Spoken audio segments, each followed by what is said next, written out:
It's finally that week. UFC 300 is this Saturday. We've been waiting for this for absolutely months. I remember being in Thailand when this was announced training, and we've made multiple videos on it over here on the channel. I'm so excited to finally talk about it today.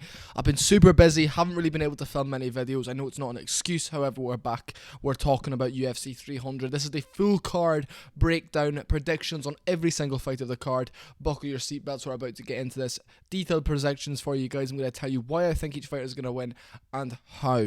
Very in depth. I'm not just gonna say, oh, because I think it's his time, like a few of you guys were giving me grief for. This is about time we give you some in-depth, detailed predictions of who I think is gonna win and why. We've got Deiveson Figueiredo versus Cody Garbrandt opening up the prelims, which just shows you how good of a card it is. Now, look. People are saying, oh, I wonder why the women aren't opening up the card. It's because you want people to watch it start to finish. If you sit down and watch a banger of a fight, you're more likely to sit through the two terrible women fights after it instead of just waiting an extra 30 minutes before sitting down. You want to watch the card start to finish. That's how people are trying to draw in fans, have them watch the full card, understand what UFC is really about and how the show is run. So, we're going to sit and speak about it. Deiveson Figueiredo, 22 wins, 3 losses, 1 draw. Obviously, 2 of those losses to Brandon Moreno. Cody Garbrandt, 14-5, was on a bit of a KO loss streak, but has kind of bounced back against Brian Kelleher recently. Now, look, I think Cody Garbrandt needs to mix this up. I think the way to beat Deiveson Figueiredo is threaten in both places. It's to not let Deiveson Figueiredo get ahead in strikes. Don't let him find his rhythm. I think if Cody Garbrandt runs at him, not necessarily runs at him, but goes at him and throws something crazy from the bell, lets him know you're not going to dictate this pace, you're not going to dictate the way this fight goes. I think that's a very, very good method towards victory of Cody Garbrandt to take. Listen, guys, I'm rambling a bit here. However, I think Cody is faster. I think Figueiredo doesn't have as good of a chin, and that is saying something. Listen, this is what I'm saying. If you get hit clean, I would love to see both these guys get hit clean. I think Figueiredo hits the top of the head a lot. Figueiredo hits the dome a lot. And I think Garbrandt's issue is he'll get hit on the chin because his chin is a way up. If he tucks his chin, throws a few snappy jabs, right hands over the top, teeps to the body kicks, makes it a nice slow fight, then has a few big moments per round. I'm going Cody Garbrandt by decision. I think I'm going to go Cody Garbrandt. Doesn't finish Figueiredo, mixes in some of the takedowns, does enough to win. Cody Garbrandt by decision I'm going for. I think he has a few big moments per round. He likes to throw that uppercut straight, a wee bit like how McGregor throws it, uppercut straight. I think leg kicks are going to be important for Garbrandt because he was getting his leg chewed up last time. So if Figueiredo leans on the leg kick a bit more, Garbrandt could be in trouble. I can see Figueiredo winning this. I just don't think he'll have the strength to control Garbrandt. I think Garbrandt's a much bigger bantamweight. Obviously, Garbrandt can make 125 pounds, but we've seen what happened there. I think he's too weak at that weight, and I think he's got just enough strength to beat Deiveson Figueiredo. However, Figueiredo's a problem. He's good everywhere. I just think Garbrandt's going to outman him slightly. I do worry about Garbrandt's fight IQ, his intelligence. Seeing him at the press conference, I was a bit just like, there is nothing going on behind your eyes, mate. I think he's completely dunce, apart from fighting, and even then we've seen him make some questionable decisions. I'm going Cody Garbrandt. Next up, we have Jim Miller versus Bobby Green. Legendary status on the line for Jim Miller here. If you can get it done. Look, I've got Bobby Green. I've said that I do have Bobby Green catching him maybe in the later rounds when they're a bit tired. Jim Miller going to all fours, Green just hammer fist on the side of his head. But I think Jim Miller also needs to get out there and use his wrestling. I'm going to go with Bobby Green though. I think Jim Miller can get it done, but I would just like to go with Bobby Green, just the boxing, the power. Miller's going to be shooting takedowns, I think, from the bell, and maybe getting left hooked a bit, and I think it'll be a late finish, maybe like round 2 or 3 for Bobby Green. A bit of like a check left hook, Miller goes down to all fours, and he kind of just gets hammer fisted. I would like to see Jim Miller win though. I'm praying for Jim Miller to win. Bobby Green is a character, he's fun, he's playful at the weigh-ins, but I just feel like he's going to have a bit too much snap in his shots. Jim Miller's like a snowball. He kind of wails in on you a bit like Marvin Vettori and just finds his groove at some stage.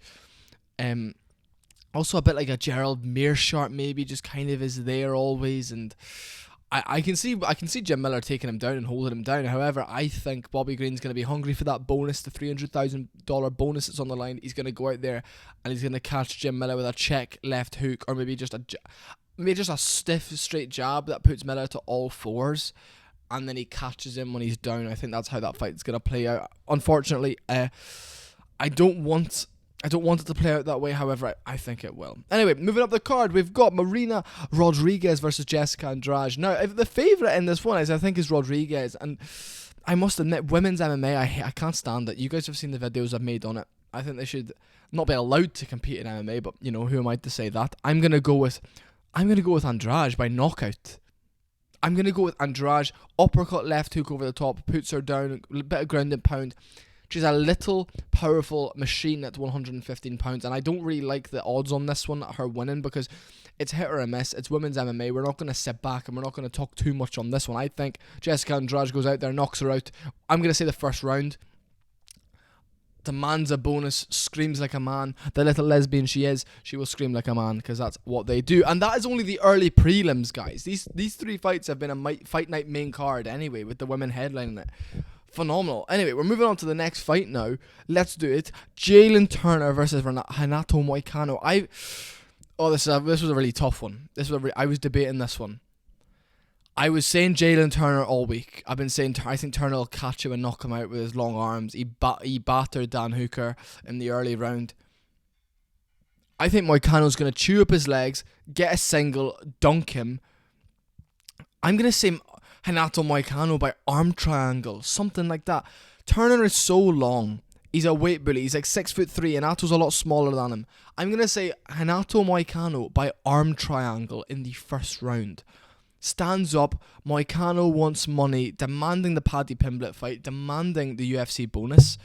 I think that's how the fight's going to go. I can see Turner going out there, one arm in front, keeping that long range. Renato stomping on his lead calf with big low calf kicks. And then, honestly, dunking him on a single leg. Or even getting him against the clinch and just holding him there. And then finding the trip. Then when you get down, I can see him in half guard. And I can see him getting one arm under. I can see him going into side control and holding it. And squeezing. And I can see Turner going straight to sleep. I don't think he'll tap. He's a long rangey guy. I think it'll be the later half of the first round. But that's truly what I think. I think I'm going to go Renato Moicano. First round submission. Moving up the card. Sadiq Youssef versus Diego Lopez. I'm going Diego Lopez submission in the later rounds. I was tempted to say Youssef by decision. However, I'm going to go Lopez by rear naked choke, maybe round 2 or 3. I think Youssef gets too comfortable doing nothing. I think he gets too comfortable being stationary. I think Lopez has a bit of momentum. He's got back-to-back wins now. He knows he's a bit of a star. He's got that swagger to him a little bit now. I've seen that at the weigh-in. I'm going to go Diego Lopez third round, maybe rear naked choke after a war. I think they're both going to be landing good shots. It'll be a good, fun fight. I'm going to go Lopez getting the job done. Him then saying some Spanish shit on the mic. It'll be a good fight, I think, third round potentially for Diego Lopez. We're just speeding through these guys. We're not going to waste too much time. Holly Holm versus Kayla Harrison. The big question was, will Kayla Harrison make weight? She did. Kayla Harrison has previously fought at 170 in judo and 155 in the PFL. Will the weight cut play a factor? I think so. However, I think she'll get it done. Holly Holm's old. Holly Holm is old. She is old, guys. Like, I know we all love Holly Holm. I love Holly Holm, but she is an old lady now at this point in her career. She doesn't have much more to offer. I think Kayla Harrison will hold her down, not doing too much damage, not submitting her, winning a boring decision. That is the bathroom break fight. Actually, I'm curious to see how Kayla Harrison does. Maybe that one's not the bathroom break. Maybe the bathroom break's more like Andrade or someone like that. You know, I don't mind Holly Holm, Kayla Harrison being on this card. It's quite exciting, actually, considering it's a women's fight. I think Kayla Harrison's only lost once as well, so it's a fun one. I think she's 16-1. She's made the weight. She's fought at heavier weight classes, and I think she'll just out-woman or out-man Holly Holm in a sense. I think she'll look really bad on the feet, stiff, trudge forward like an old lady. They're both old women, and they're middle-aged women, like my mum's age. It's ridiculous how they're even allowed to fight on this massive card. I have a massive issue with that. This is kind of going to put a big shit on the card. I'm going to go Kayla Harrison by decision, holding Holly Holm down. I'm going to say 30-26 maybe. on 30-26. I'm going to say 29-20. I think it's going to be like weird scorecards. Maybe a majority decision because it'll be that boring of a fight. Holly Holm's style is hold you up against the cage and rough you up. Since she's gotten older, she's not that fast twitchy kickboxer anymore. Kayla Harrison by decision.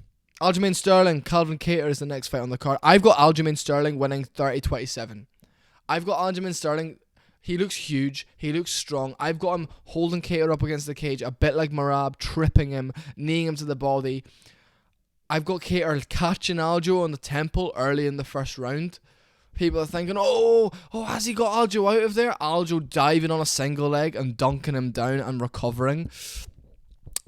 I think Aljo's going to go out there and be very slow in the first round. I think he, not in terms of physical speed, just in terms of breaking his way into the new weight class, seeing how hard he hits, seeing how the speed difference feels. I think Aljo's going to be faster. He's going to be being funky as he always is, and I think he's going to land single legs, dunking people down onto his back. Fast track him. I say if Holloway loses, or even if Holloway wins, I think Sterling versus Holloway next fight night main event, co-main event of a pay-per-view is a brilliant fight.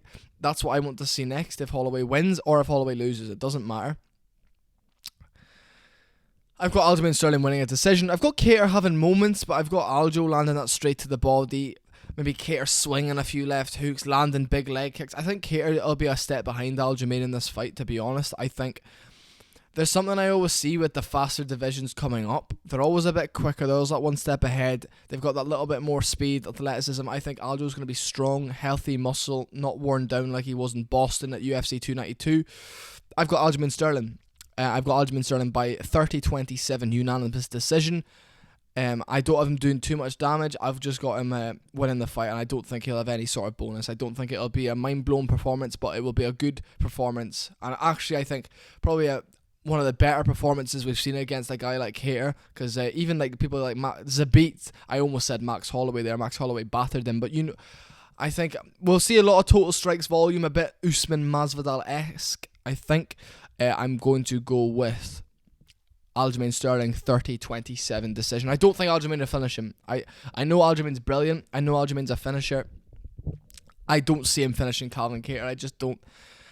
I think he won't want to rush, and I think he knows if he rushes, he leaves himself a bit more vulnerable. That's typically what happens. But also, he's the funk master. He puts himself in awkward positions, and he typically does well. So we'll see what happens.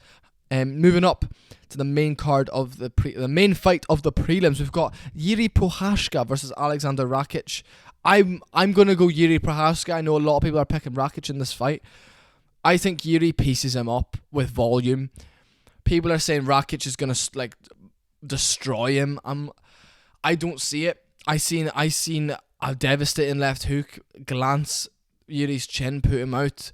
The guy's mental. I think the guy's going to pepper him with volume, dunk him on his back, beat him in the clinch. I think he's going to let himself be hit. I think he's going to embrace the pain.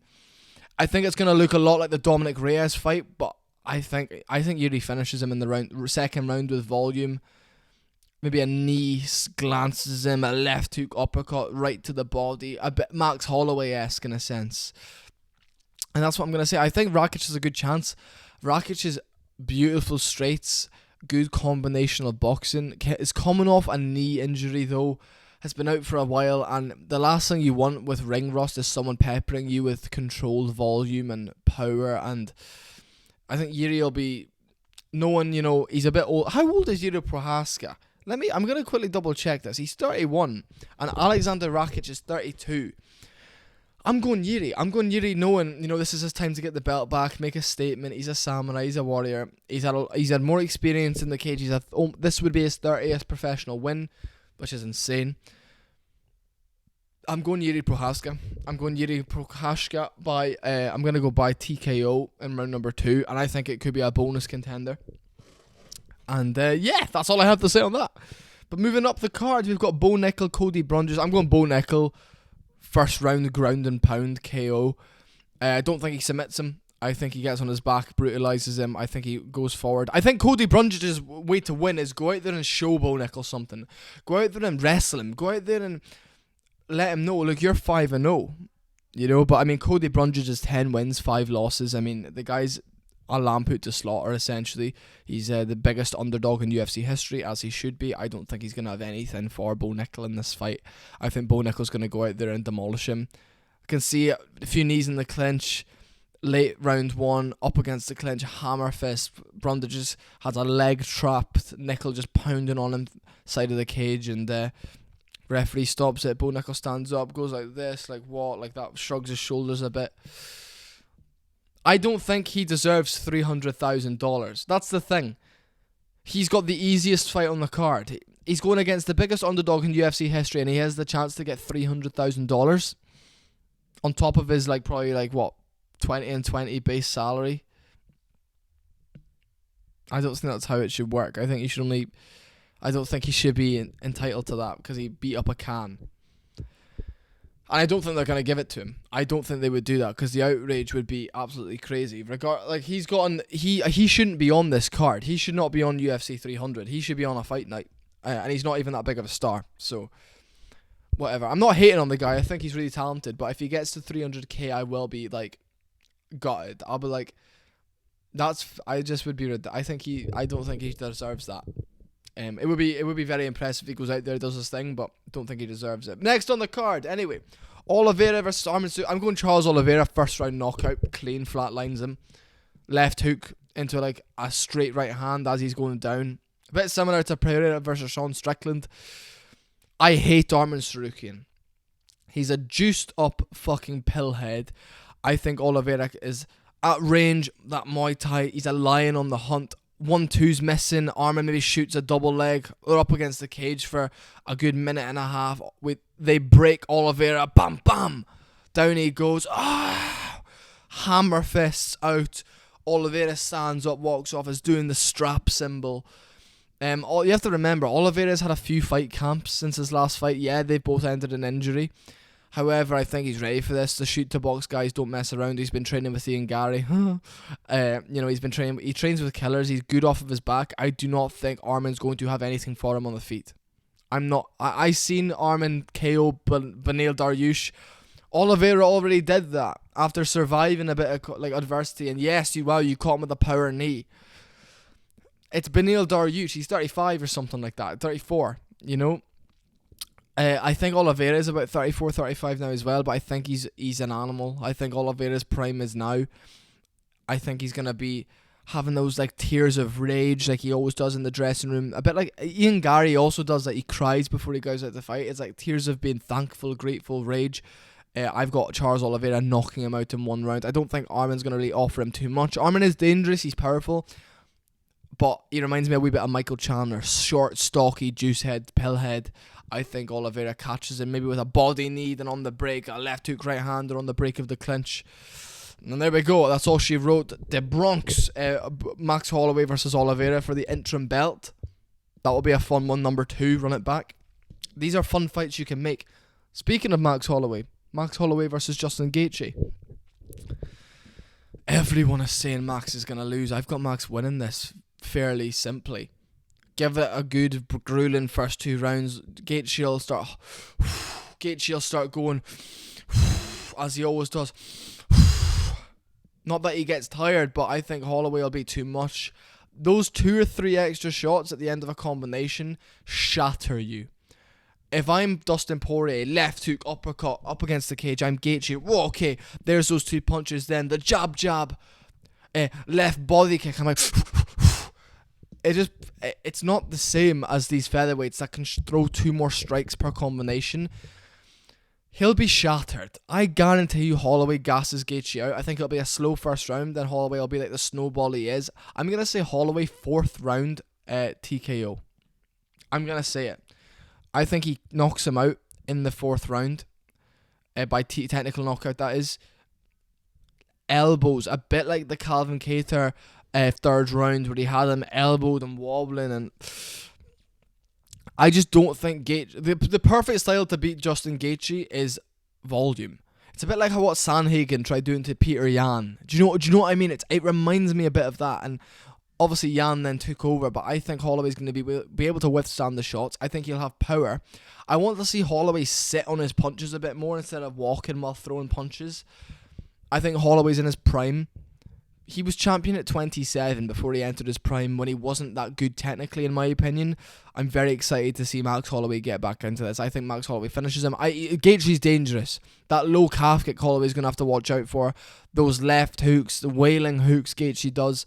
He is violent, and I like his quote saying, I don't expect to be alive on Sunday. He's ready for a war. He knows there's danger, so he's got a good chin, but that's why if you crack Gaethje, you have to hit him with 5 or 6 more to hurt him. Do you know what I mean? And I think Holloway is the man capable of doing that. I'm going to say Holloway, either a 3-2 decision or a 3rd or 4th round technical knockout. But I can also see Gaethje doing it. Gaethje outmanning him a little bit, going for takedowns. But I'd like to see Holloway work him. And if Holloway can withstand the punches, which I think he will be able to, I've got Max Holloway stopping him. That's my prediction. I think Justin Gaethje's overrated. I think he's tough and he's violent. I think he arguably lost to Fiziev. And the Michael Chandler fight, he hasn't shown much power. He had Chandler walking towards him. Chandler is chinny. He didn't show that much power. Yeah, he knocked Poirier out with a head kick. That's a head kick. That's shin to the dome. I don't think Holloway's nearly as susceptible as Poirier is to that.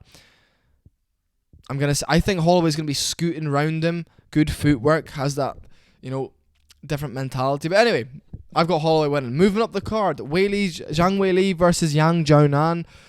I've got Weili completely destroying her. She's on another level. She's probably the best women's fighter I've ever seen. She's fast, she's whippy, she's okay making it boring, as all women are. I'm going to say Zhang Weili by maybe submission in the 2nd round, ground and pound finish. That's all I'm going to say on that matter. I hate women's MMA. Moving up the card, the main event of UFC 300, slightly underwhelming considering the Brazil card is next month. However, that's okay. Alex Pereira in round 1. Left hook, right hand. Starts with low calf kicks. The first exchange, he knocks out Jamal Hill. Mark my words. Mark my words. Clip this shit. The first exchange in their fight, Pereira will knock him out and shock the world. Jamal Hill's going to come forward, feinting, doing what he does. I think he's a donkey. I don't find him impressive. I think when he's putting pressure on, he's susceptible. I don't think he's fast. I don't think the Glover performance was nothing special. People say, oh, he dominated him. He dominated a 42-year-old man while getting stung with shots. Pereira's going to throw a few calf kicks, maybe a body shot, and then catch him coming in very, very early. I'm going to say a minute and 50 seconds or so in. Let's see what happens. But that's all I'm going to say for that. Not even going to justify myself. Just watch it happen. See you later, folks. Subscribe. Thank you for watching this slightly longer video. Let's do it. UFC 300 is here. I'm happy it's here. I can't wait.